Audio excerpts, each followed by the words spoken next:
Pukul 6 waktu Indonesia Tengah, Radio Republik Indonesia ND menghadirkan Warta Berita.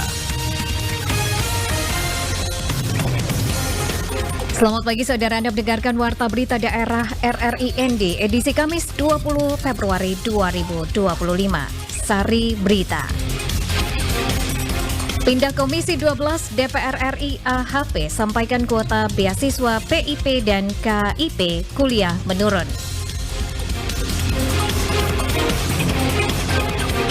3 sampel babi di Nagekeo positif ASF, warga dilarang jual babi di pasar. Bersama saya Leli Kara, kita ikuti segera berita selengkapnya.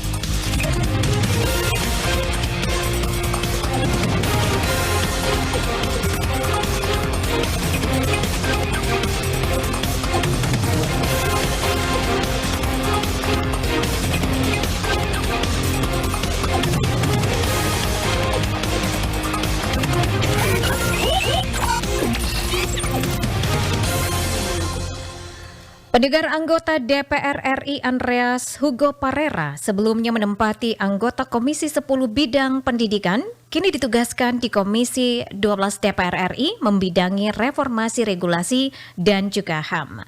Dengan berpindah komisi, AHP tidak bisa berkontribusi maksimal terhadap beasiswa program Indonesia Pintar, PIP dan juga Kartu Indonesia Pintar KIP, kuliah aspirasi bagi masyarakat di daerah pemilihan meliputi Flores, Lembata dan juga Alor. Laporan selengkapnya disampaikan Rovinus Vula.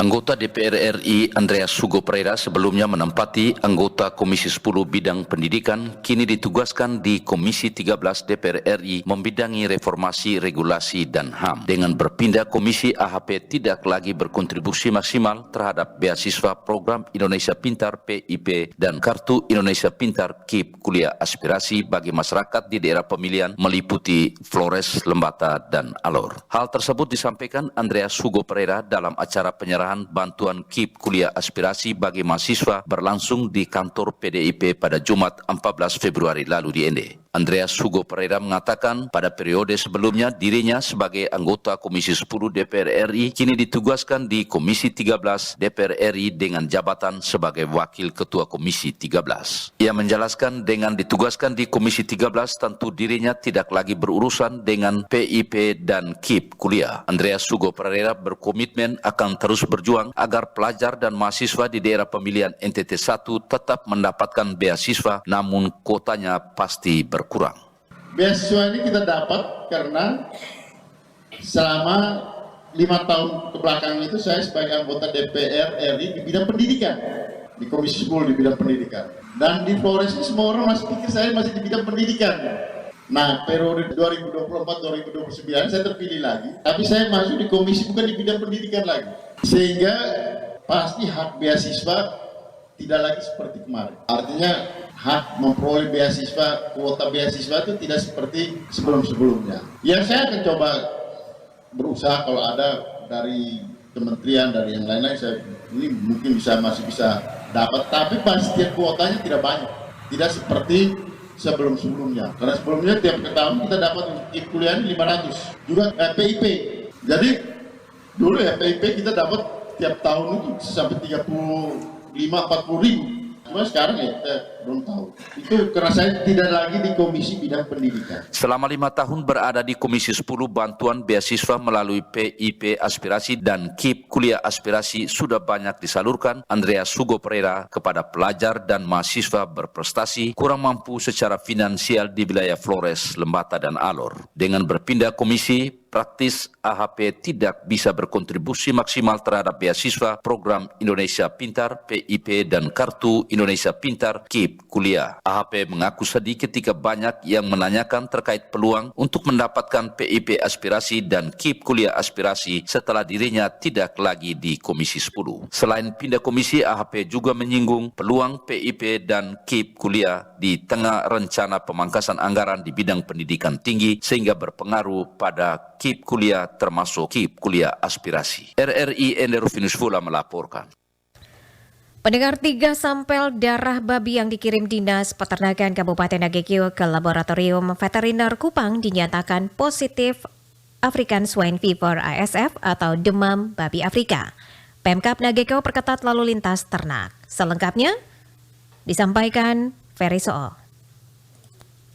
Hingga saat ini ternak babi yang mati terkonfirmasi 89 ekor. 3 sampel darah babi yang dikirim Dinas Peternakan Kabupaten Nagekeo ke Laboratorium Veteriner Kupang dinyatakan positif African Swine Fever atau demam babi Afrika. Ketiga sampel tersebut masing-masing 2 dari 3 sampel darah babi dari Kecamatan Nangaroro dinyatakan positif, sedangkan 1 sampel yang berasal dari Kecamatan Asisa juga dinyatakan positif. Kepala Dinas Peternakan Kabupaten Nagekeo, Clementina Dawo kepada RRI mengatakan, berdasarkan hasil sampel yang diterima, pemerintah Kabupaten Nagekeo bergerak cepat dengan melakukan upaya penertiban. Pemerintah melakukan penertiban lalu lintas ternak melalui instruksi Bupati dengan menutup sementara pasar agar tidak menjual babi, termasuk melarang babi dari luar wilayah masuk ke wilayah Nagekeo atau sebaliknya. Untuk sampel babi yang diambil, 3 sampel itu diambil di Kecamatan Nangaroro. Dari hasilnya 2 dinyatakan positif dan 1 negatif. Sedangkan 1 sampelnya lagi kami ambil di Kecamatan Asesa dinyatakan positif. Untuk sementara kami dengan Pol PP bersama melakukan penertiban terutama di pasar, sedangkan di daerah perbatasan kami manfaatkan tenaga dinas peternakan yang ada di kecamatan. Di masing-masing poskesan kami tempatkan petugas kami di sana.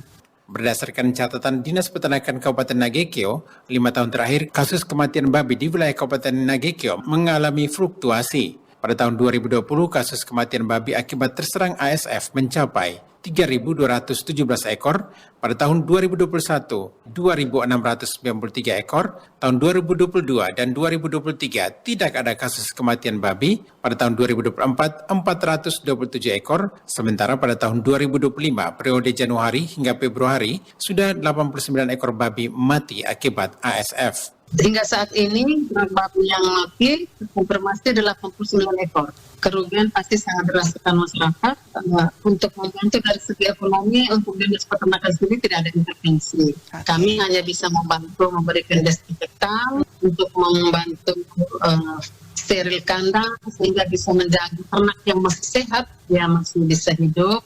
Dan selanjutnya kami melihat kalau perkembangan kematian ini sudah berkurang ataupun sudah tidak ada, kami akan membuka lagi pasar. Guna mengatasi penyebaran ASF atau demam babi Afrika, pemerintah Kabupaten Nagekeo menghimbau kepada para peternak babi untuk melakukan langkah pencegahan, diantaranya mencuci tangan dan selalu memakai alas kaki saat masuk ke dalam kandang, memberikan pakan berkualitas dan air bersih, mencuci peralatan kandang, membatasi lalu lintas orang, barang, dan hewan, dan apabila ternak babi mati, harus dikubur serta melapor ketika menemukan ternak babi yang sakit dan mati kepada Dinas Peternakan.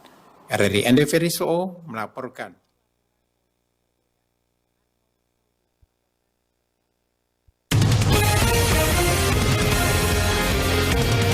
Anda sedang mendengarkan Warta Berita RRI ND. Dinas Pertanian Kabupaten Ende menghimbau masyarakat untuk tidak membuang bangkai babi sembarangan. Laporan selengkapnya disampaikan Lady Badin. Kematian ternak babi yang terjadi di Kabupaten Ende semakin meningkat dalam beberapa pekan terakhir. Berdasarkan data dari Dinas Pertanian Kabupaten Ende bahwa sejak Januari 2025, sebanyak 808 ekor babi telah mati dengan gejala demam dan kehilangan nafsu makan sebelum akhirnya mati dalam waktu 3 hingga 7 hari. Kasus kematian ini tersebar di 6 kecamatan dengan angka tertinggi di Kecamatan Bowaria mencapai 269 ekor babi. Namun yang lebih memprihatinkan adalah praktik masyarakat yang membuang bangkai babi yang mati di selokan ataupun sungai. PLT Kepala Dinas Pertanian dan Peternakan Kabupaten Ende, Haji Ibrahim Gadirdean menegaskan pentingnya pencegahan penyebaran penyakit, salah satunya dengan penguburan bangkai ternak. Jika bangkai dibuang sembarangan, menurut Gadir berpotensi menyebabkan penyebaran penyakit berbahaya seperti Asian Swine Fever atau ASF yang dapat mengancam seluruh populasi babi di daerah tersebut. Ini yang paling penting saya menghimbaukan. Saya tegaskan sekali lagi dan itu berkali-kali ini.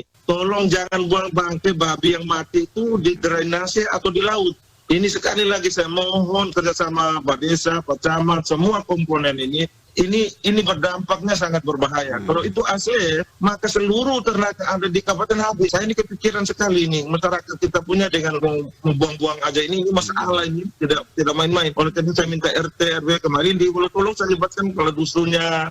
Ini supaya kita ini sekali tekankan supaya kita kuburin dia. Ini kan binatang piaraan kita, maka kita buang di pari, kita buang di laut. Karena itu kalau kalau manusia tidak ada masalah. Kalau bangkainya itu kena ke kandang babi lagi yang sehat, itu habis itu, tidak tertolong.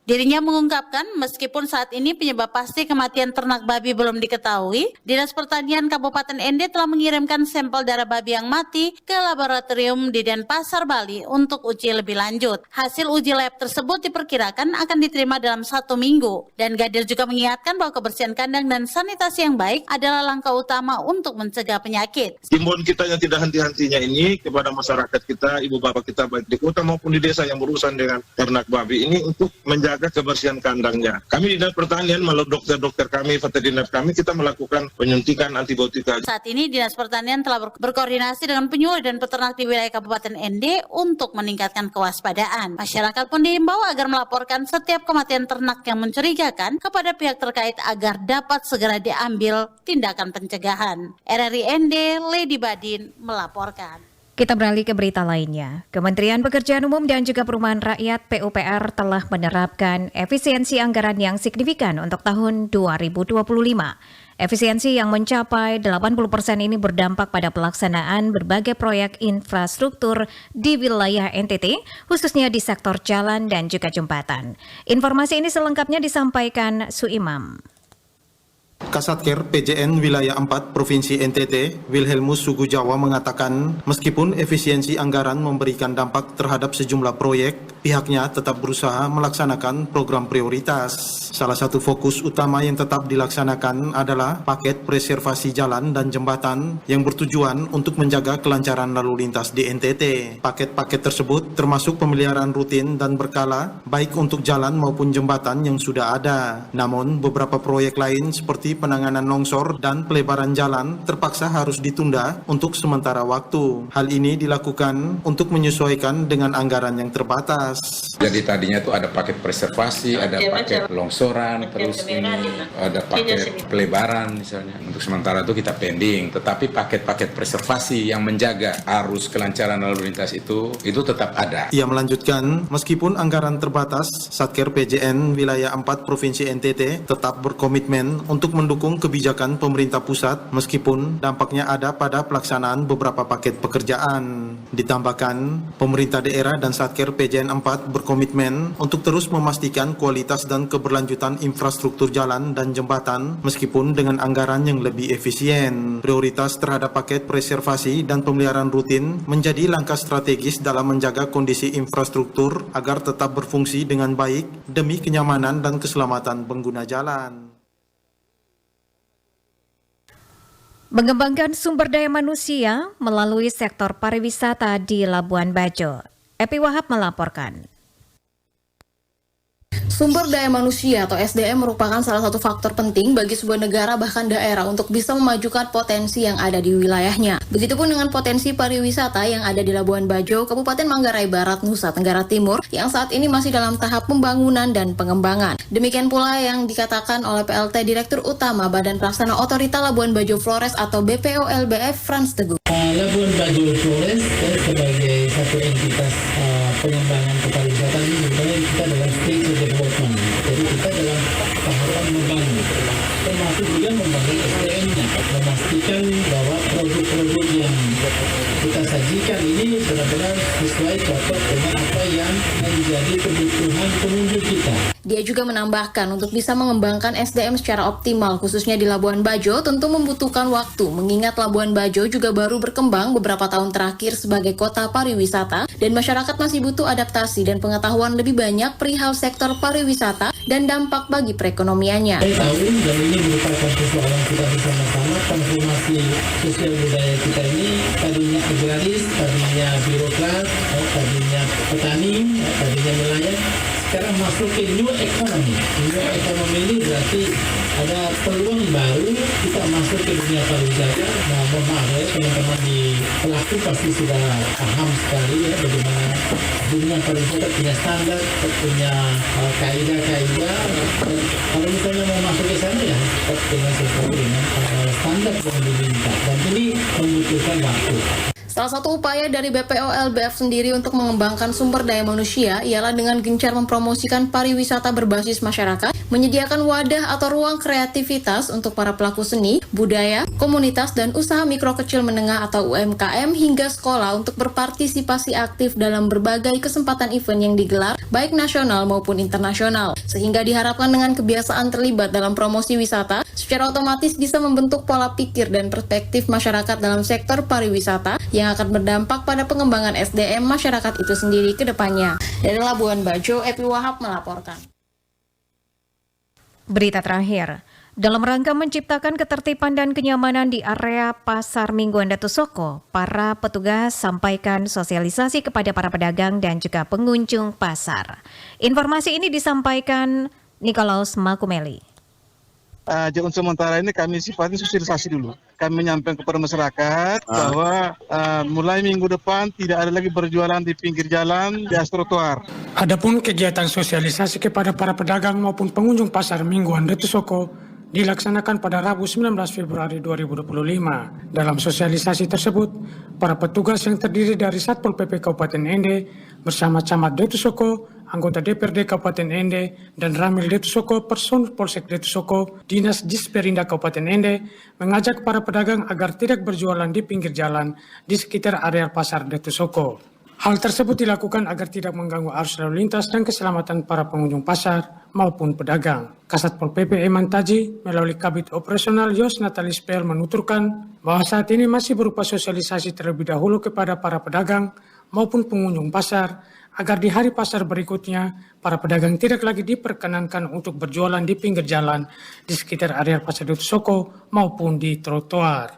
Untuk sementara ini kami sifatnya sosialisasi dulu. Kami menyampaikan kepada masyarakat bahwa mulai minggu depan tidak ada lagi berjualan di pinggir jalan, di atas trotoar. Dan antusias masyarakat di sini luar biasa, mereka terima. Kami turun, kalau tetap masih ada di luar juga kita akan tertipkan semua ke dalam. Sementara itu, anggota DPRD Kabupaten Ende, Ferdinandus Watu, pada kegiatan sosialisasi tersebut mengajak masyarakat khususnya pedagang untuk berjualan di dalam area pasar demi kenyamanan dan ketertiban serta tidak mengganggu kelancaran arus lalu lintas. RRI Ende, Nikolaus Makumeli melaporkan.